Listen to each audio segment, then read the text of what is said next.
Les devs, bienvenue dans ce nouveau tutoriel. Alors, cette vidéo est la deuxième partie sur la thématique de notre poste ressource, évidemment. Donc, nous allons continuer donc ce que nous avons commencé il y a de cela, je crois, un jour. Donc, je vous donne rendez-vous donc sur mon éditeur de code afin que nous puissions voir de quoi il en retourne exactement.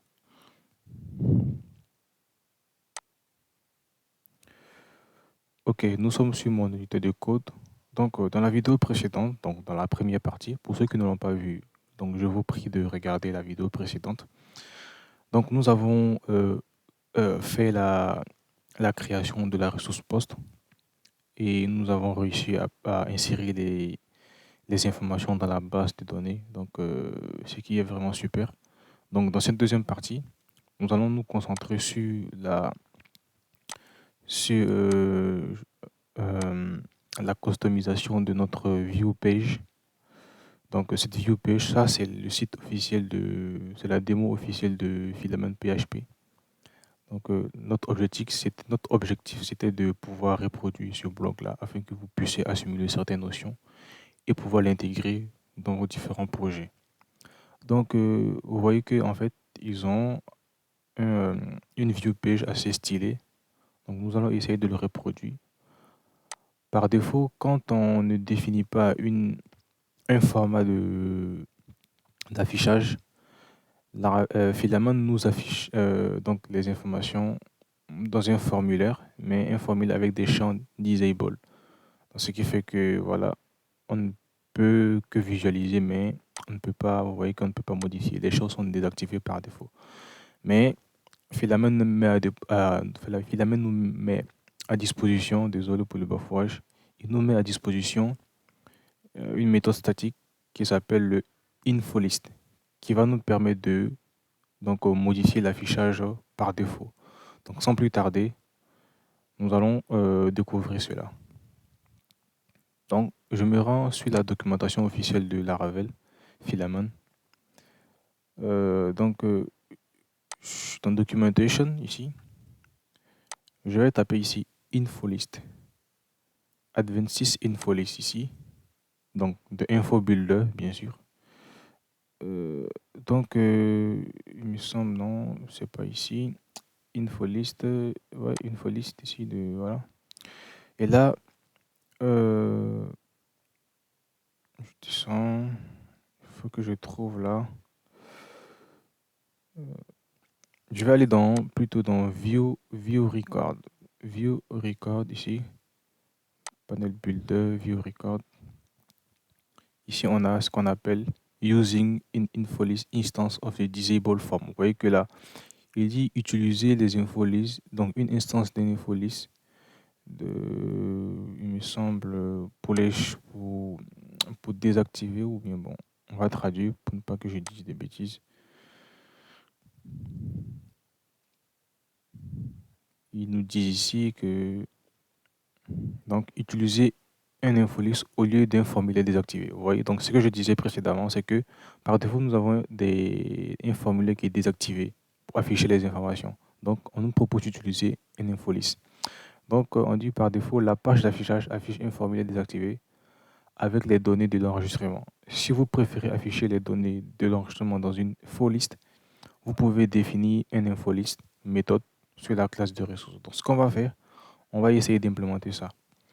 Donc, on se rend au niveau de notre poste ressources, ici à ce niveau.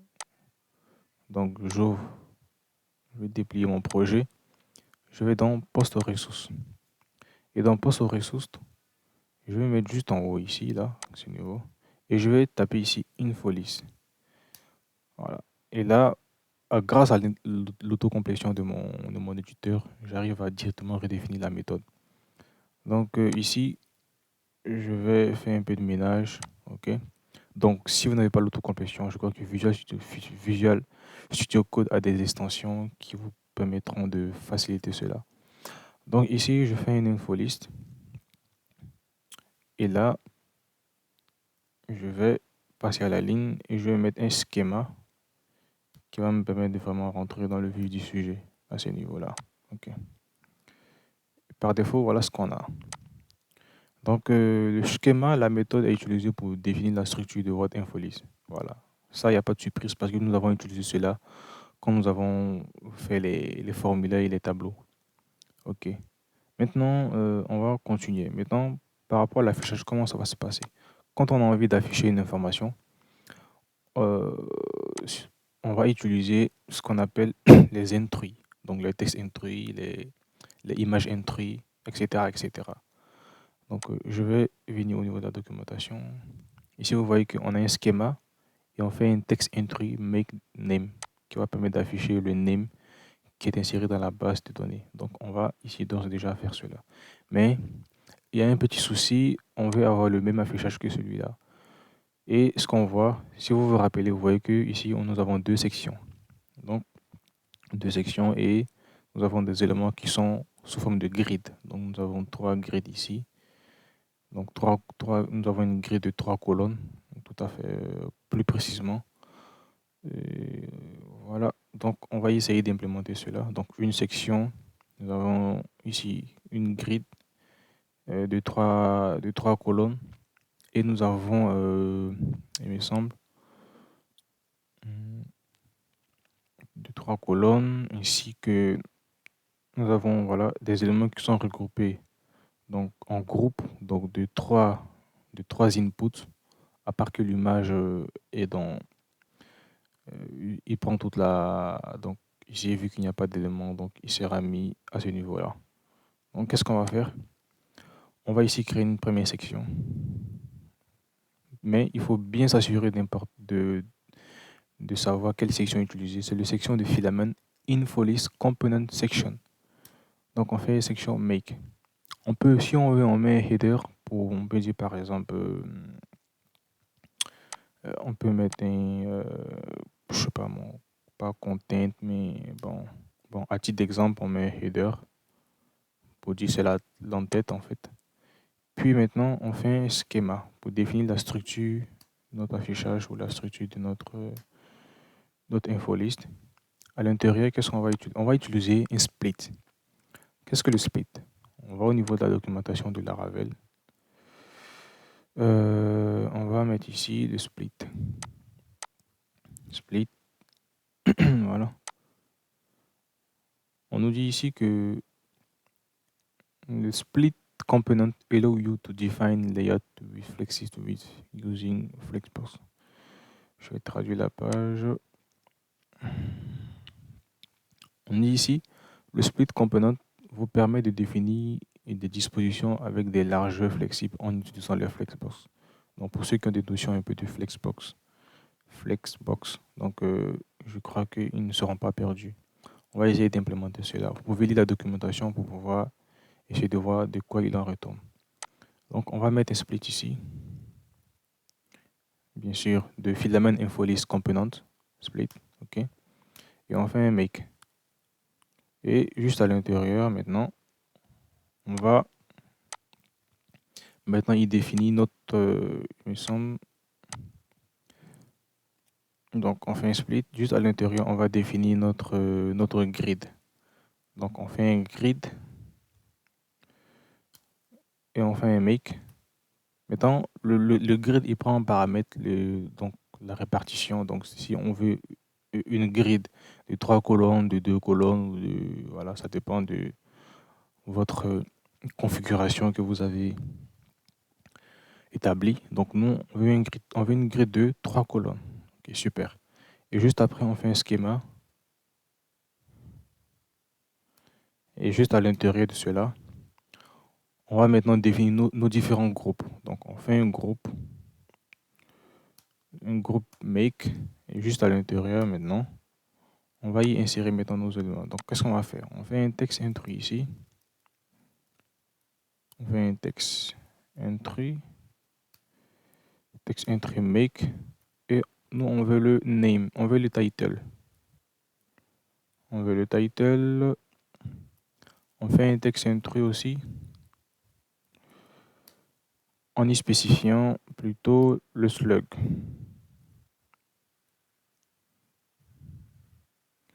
en y spécifiant le slug. Après le slug, il me semble que c'est... Après le slug, je crois qu'on a... Je vais voir. On a ici la date de publication. Donc, publish it at. Donc, je fais un text entry. Text entry. Et je fais un make. Ici, je vais mettre publish. Attendez. Publish it at. Publish it at ici. Voilà. Publish it at. Attends, je vais bien formater cela. OK. Maintenant, on peut ici spécifier qu'en fait, c'est une date. On peut spécifier cela. Et on va mettre ici un badge. Les badges, on les avait vus, je crois, dans la vidéo, dans les premières vidéos. Puis après le badge, on peut mettre une couleur. On peut mettre ici success pour avoir la couleur en vert.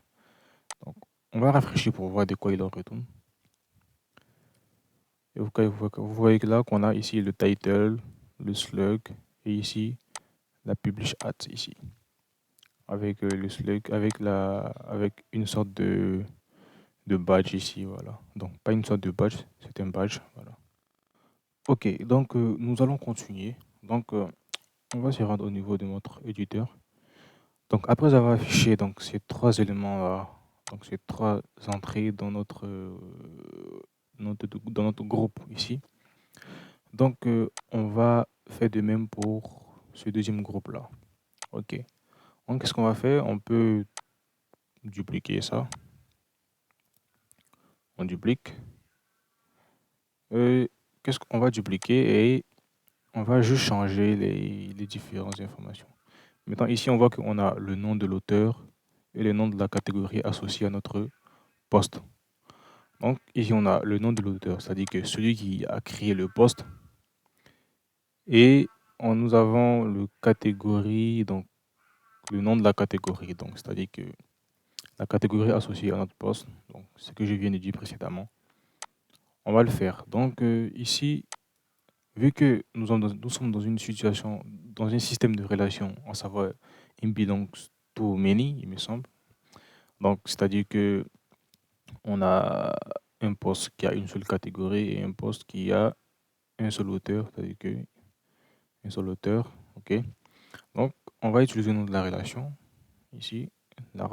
Philemon nous l'autorise. Auteur, point, le nom de la relation, puis le nom de l'attribut que nous voulons afficher. Donc, nous allons mettre ici name. OK. Et dans cela, on va ici afficher cela. On va voir ce que ça donne. Voilà, nous avons ici auteur. Je ne sais pas pourquoi il n'affiche pas le nom de l'auteur, mais on va voir ça après. Auteur, et on va faire pareil pour catégorie. Catégorie.name. Catégorie.name. Je rafraîchis ma page. Voilà, catégorie, donc technologie, ce qui est tout à fait normal. Et pour cette partie-là, on va mettre le tag. On va mettre le tag. On met le tag. On va enlever ici la date. Ok. On va laisser le badge, mais au lieu de la couleur, on va mettre ici primary. Donc primary ici. Donc c'est la couleur primaire qu'utilise donc Philemon, qui est un peu cette couleur-là, la couleur orange ou jaune, je sais même pas. Ok, je rafraîchis. Nous avons nos différents tags, donc PHP, Java et Laravel. Une fois que c'est fait, on peut d'ores et déjà, si je vais mettre deux colonnes pour voir quelque chose, on va ici mettre notre image. Donc je sors de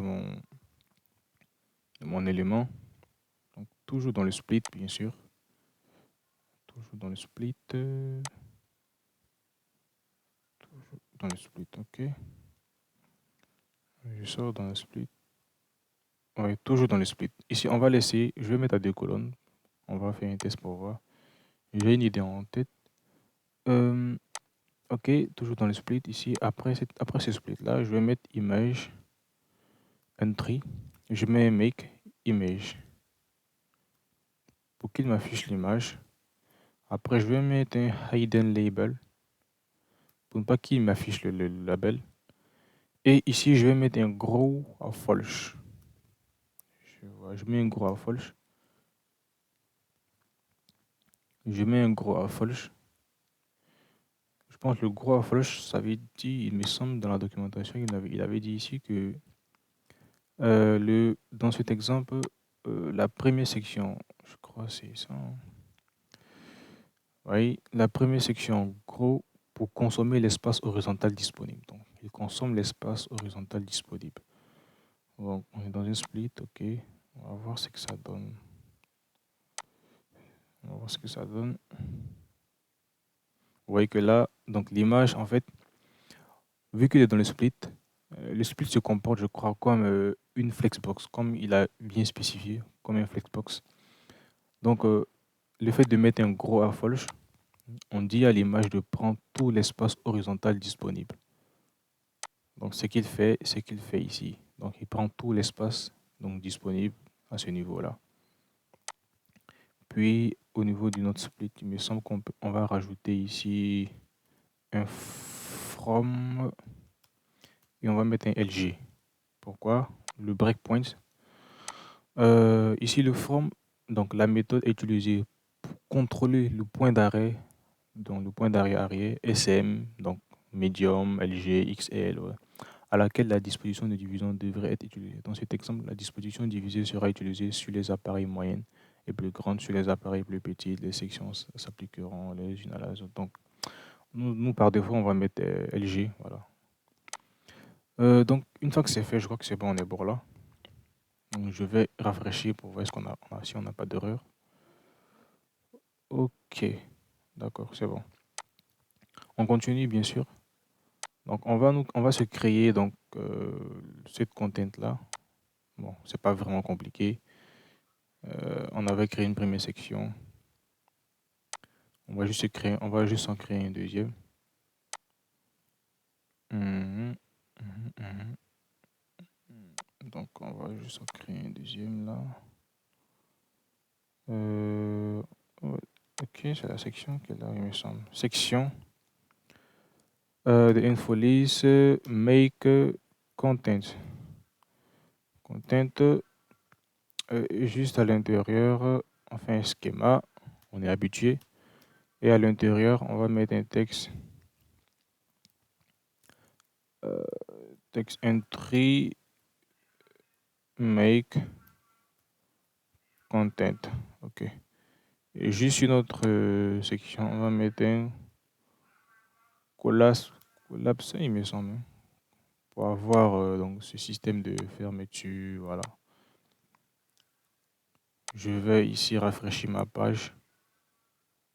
Ok, nous avons un content à ce niveau-là. Et à l'intérieur, nous avons notre content. Ok. Je peux. Bon, je vais essayer de mettre un hidden. Je vais mettre un hidden label pour qu'il ne m'affiche pas le label.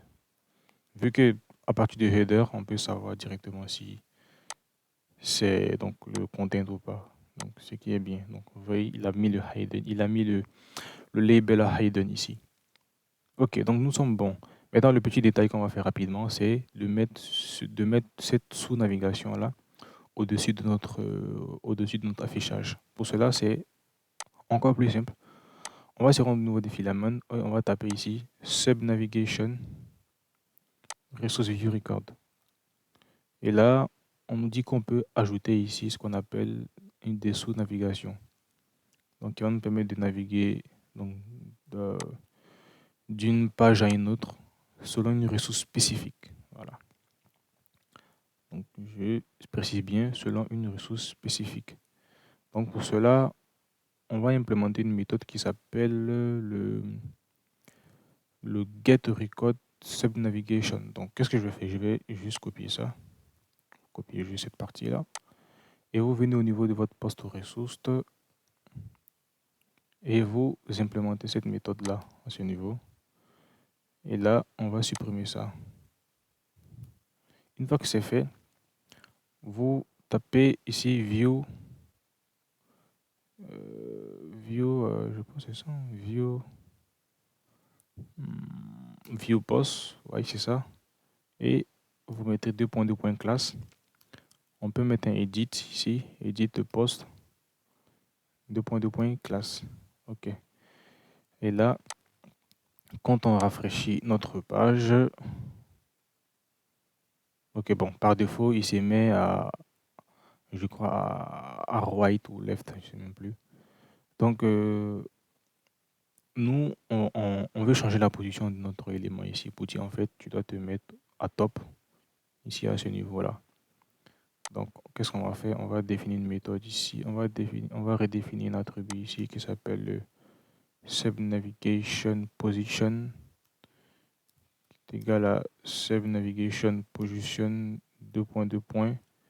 Et ici, vous voyez que là, nous avons start, top. Donc, par défaut, je crois qu'il est à start. Et nous, on veut le mettre à top. On rafraîchit notre page. Et là, nous avons donc notre élément qui s'est mis là. OK.